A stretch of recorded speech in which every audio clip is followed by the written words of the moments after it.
Okay, so one of the amazing things about Super Mario Party is that it comes out October 5th, unlike Super Smash Bros. Coming out December 7th.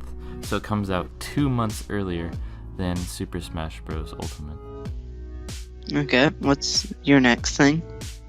And the next thing is that, along with, okay, you could use this statement too, but Nintendo has actually listened to the fans and mostly used their recommendations for Super Mario Party.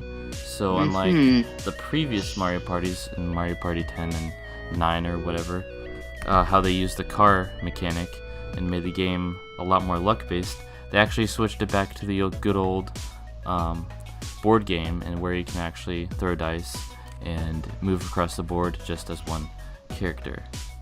Okay, so your first point was comes out 2 months earlier. Well, see, that's more so of a disadvantage, because when you want a game, you don't say, "Hey Mom, can I have a Halloween present?" No, you say, "Hey Mom, I want this for Christmas," thereby increasing the probability of you getting that game. But by them releasing it in October, they made this very clear that this game isn't to bring in new people, but rather to stick with the old people. Leading into your second point, which was they're listening to their fans, which they're also doing for Smash, but that I'm not going to lead into that. I'm going to rather beat down on you for saying that, because really all they are doing is going back to the original way they did things, you know? Do you want to say anything about that? Okay, so I have a rebuttal, if that's Oh, what it's snap. called. Yeah, So, that's correct. what you said about Super Mario Party just being like the regular old board game, in fact, it is not, because they're adding all the new, mechanics with the Nintendo Switch, and not only is it not like the other games, but it's also portable, and it uses like mechanics with the Nintendo Switch where you can have two of them and combine them together, but that's for another point. But let me ask you a question real quick. Who's gonna have two Nintendo Switches at the same time? Not me and you, the normal person. Because, let's be fair, most people will be like, "Oh, you have this game? Yeah, I want to play that. Oh, I don't have the game, but I would like to play it still." I'm just saying it. That, although cool, it's not going to be all that accessible.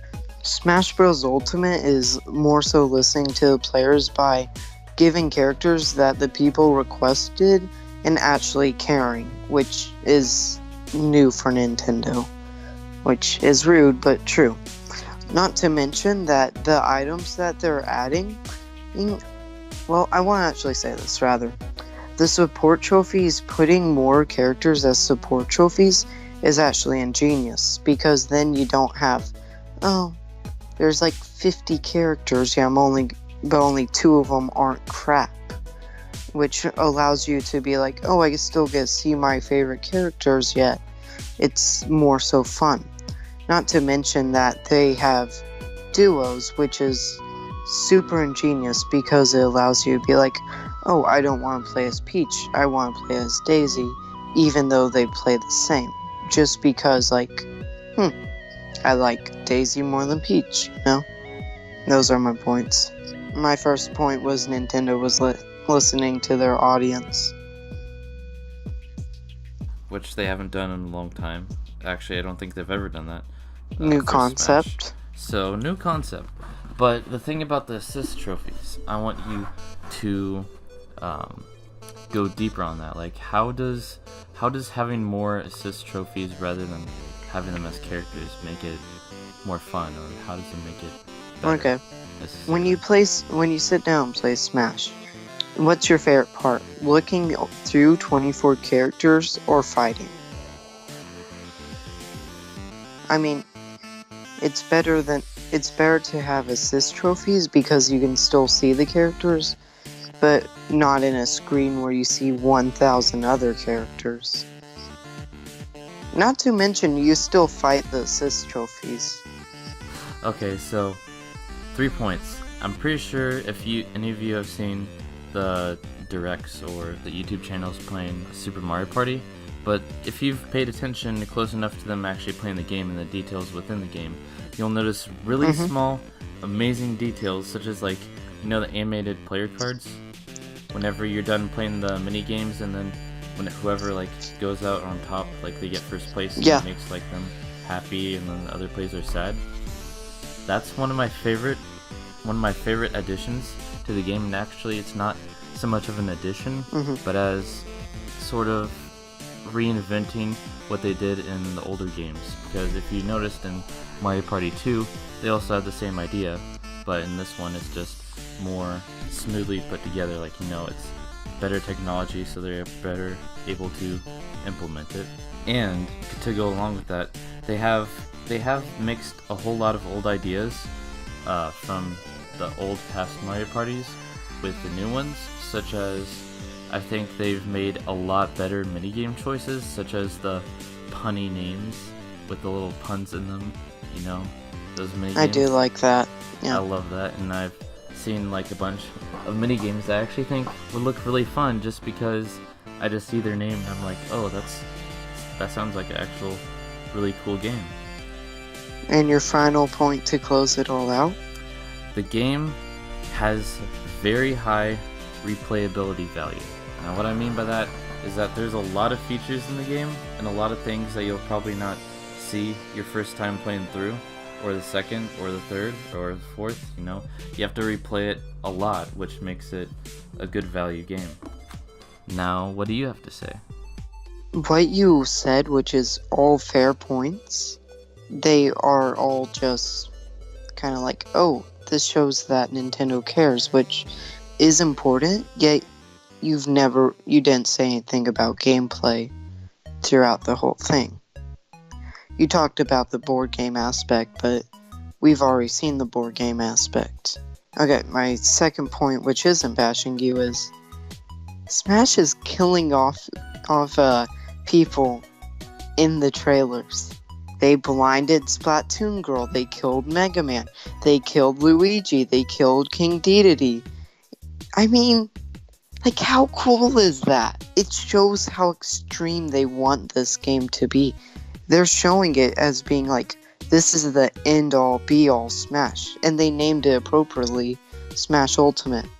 Also, final point, you can listen to music from Smash levels. Done. Yeah. Leave a thumbs up so I win. Okay, but how likely are you to carry your Switch around and listen to music? I mean, the Switch is portable, but it's also a lot bigger than your phone. Would you really rather listen to music on the Switch than your phone, which could play the same music? Well, see, here's the thing. You would have to buy the music again, and have you ever realized how big purses are? So you're gonna walk around wearing a purse? Maybe. Okay, this is probably one of the strongest arguments that I have. In this new Mario Party, they're actually just renewing the whole entire series, as you know. They're not going with Mario Party 11. They're actually just like, you know, renewing the series, making it different, you know. They want to show that they're trying to make it noticeable that it's a new game and it's different. And so, to go with that, one of the things that makes it different in the gameplay aspect is that it's a lot more strategic than a lot of the other Mario Parties now. I mean, all of them. Because in this new Mario Party, you have specific dice blocks for every single character, which has its own special perks and liabilities that go with it, which can make it more strategic if you like want to play as one character and see like if you can get the certain perks off of it, or if you'll end up just, you know, doing worse, which it does still have to do with luck, but it actually does have some strategic value in it now.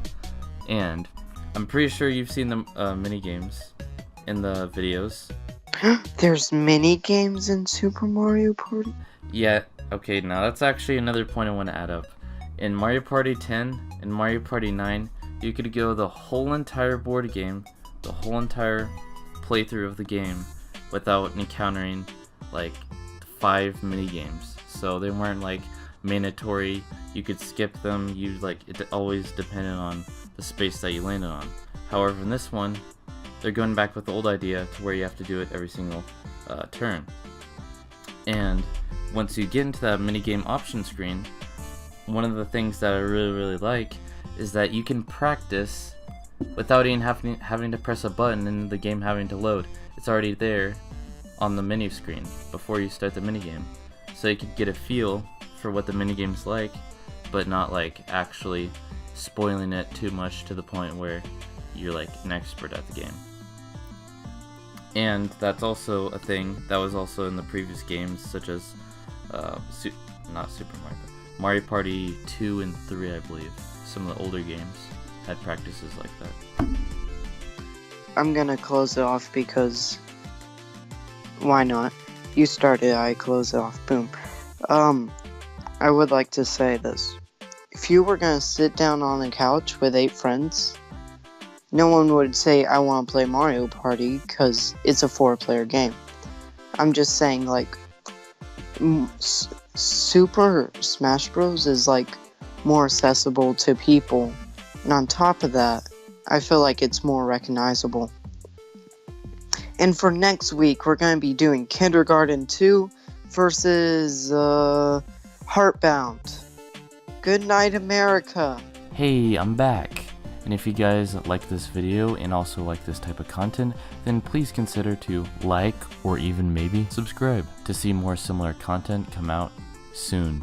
And if you didn't like the video and completely disagree with our points, then go ahead and comment down below or even leave a dislike if you feel that this video is a complete waste of time, and tell us what do you think we could have argued better on for each of our games.